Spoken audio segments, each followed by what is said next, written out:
Look at a map of China today, and you'll see a massive state. This is the fourth largest state on Earth, and it's all controlled by Beijing. Was that historical? See, the Chinese Communist Party regime does its utmost to enforce a narrative that connects, Tibet, Xinjiang, far northern China, Manchuria, southern Mongolia, you name it, all that territory, historically, politically, culturally, to the Chinese heartland. And this is really important for the regime's legitimacy. As with any empire, you have to be able to justify your dominion over all that territory. And how do you do it? History. Changing history is necessary, then you change it. This is nothing new, and this is nothing unique to China, but the Chinese regime is one of the best at it. So for example, when it comes to the far western regions of China, we're talking Tibet, we're talking Xinjiang or East Turkestan, the Chinese regime has constructed a whole new history that ties all that territory to China politically, going back to antiquity. Okay, that's the term that's always used in like official white papers and whatnot. Antiquity.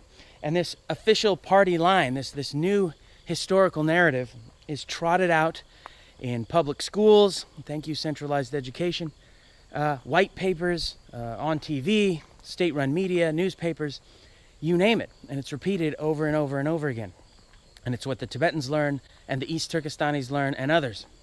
If you can tie all this back to the Chinese heartland, going all the way back to antiquity, well, that's a pretty solid claim. Okay, but upon closer examination, it turns out that a lot of these historical claims, or alleged historical claims, are really just nationalist myths, not historical reality. So let's take a look. How much of China is really China?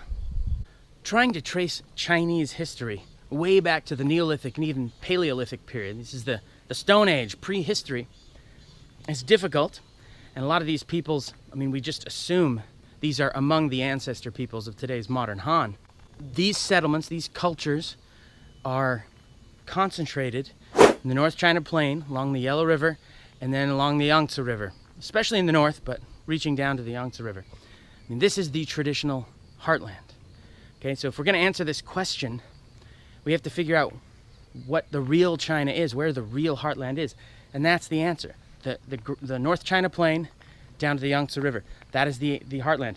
These cultures and these peoples, and I say cultures and peoples in plural because this is not a single culture.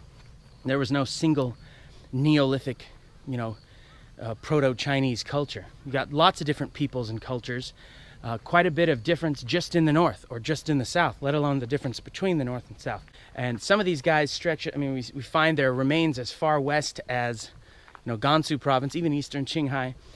But again, village level, scattered, no single polity, nothing like that.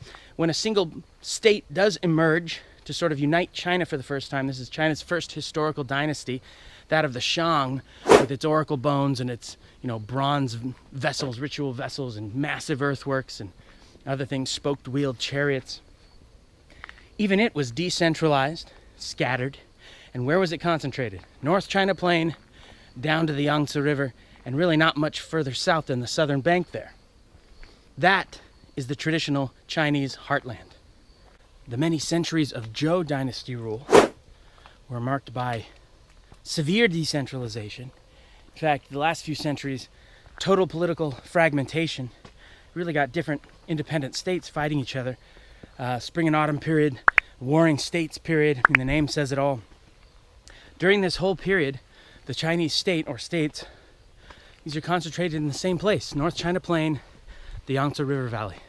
All those people to the far north, all those people to the west, all those people to the south, not Chinese. These are different people, different languages, different cultures, different histories. When an empire, a unified state, finally emerges, that of Qin Shi Huangdi's Qin dynasty, the Qin state, where is it located? Same place, North China Plain, Yangtze River Valley. Now he is able to conquer sort of a corridor into the south to the coast there, but that's about it. Most of the south still unconquered. Nothing in what is today the whole western half of China and the far north of China. In fact, Qin Shi Huangdi built sections of the Great Wall in the north to mark his northern borders. Those sections are located hundreds of miles south of today's Chinese borders.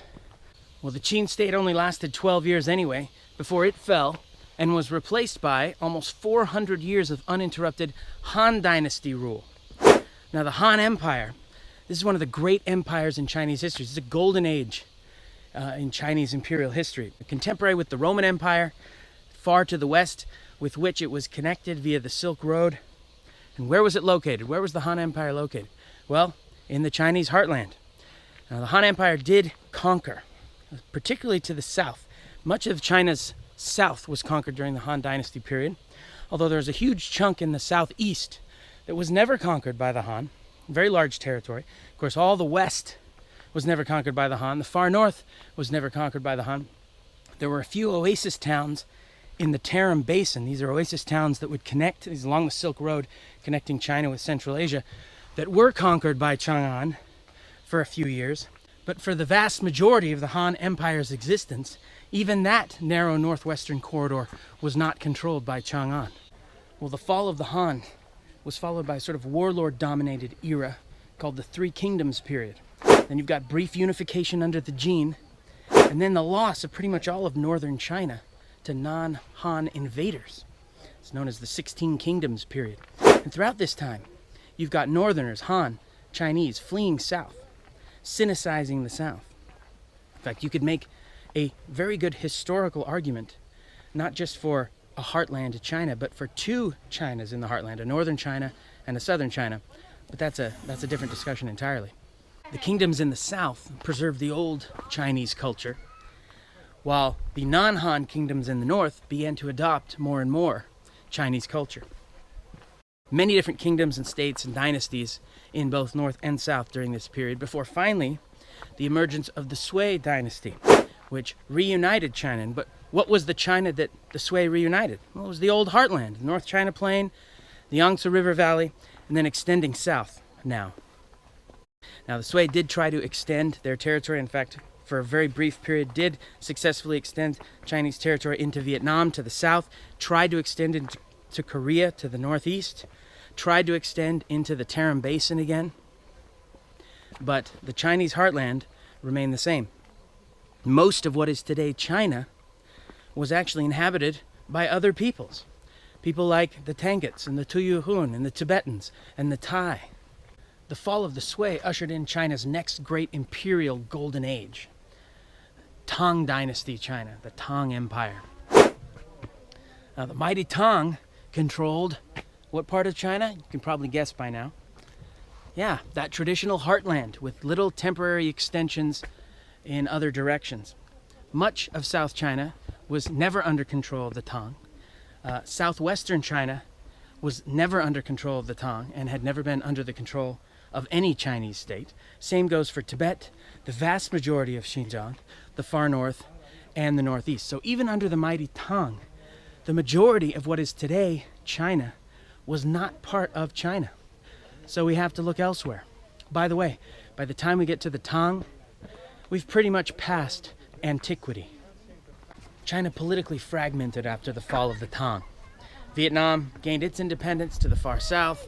You have far northern nomads taking over much of northern China, including much of that territory south of the Great Wall. And the old heartland is a patchwork of polities and states. When the culturally resplendent Song dynasty finally reunified China, what was the China that was reunified? Well, it was the old heartland, of course. 150 years later, the non-Han Jurchen peoples took over the northern Song, all of North China pretty much. And after a while, you've got their Jin dynasty. To the northwest, you have the western Xia, and you have the southern Song in the south. So up to this point, all of what is today southwest China, Tibet, the vast majority of Xinjiang, Manchuria, and southern Mongolia have never been under Chinese rule. Well, eventually the Mongols show up. They're going to take down the Jin in the north, they'll take down the western Xia, and then eventually the Song. So now we finally have a dynasty that actually controls most of what is today controlled by Beijing. So we've got a claim, right? Well, the Mongols were Mongols. These aren't Han Chinese. These were invading foreigners from the north. This was a alien dynasty, okay? And they administered particularly Tibet and Xinjiang, but they administered all that territory that wasn't in the heartland, not as Chinese provinces like they did with all the territory in the heartland. They administered these other areas as subjugated countries within the Yuan dynasty empire. So we're going to have to look somewhere else if we're looking for a historical precedent for Chinese domination of these vast territories. Now maybe, if you like this line of reasoning, Mongolia has a claim, but certainly not China. When the Yuan dynasty fell, the Mongols were booted out. It was by the very Han Ming dynasty. Now, the Ming dynasty period, this is almost a Han restorationist period, at least that's what the regime billed it as for a while. And during this period, you'll notice, with a return to Han Chinese rule, what happens to the borders of China? What happens to the borders of the state?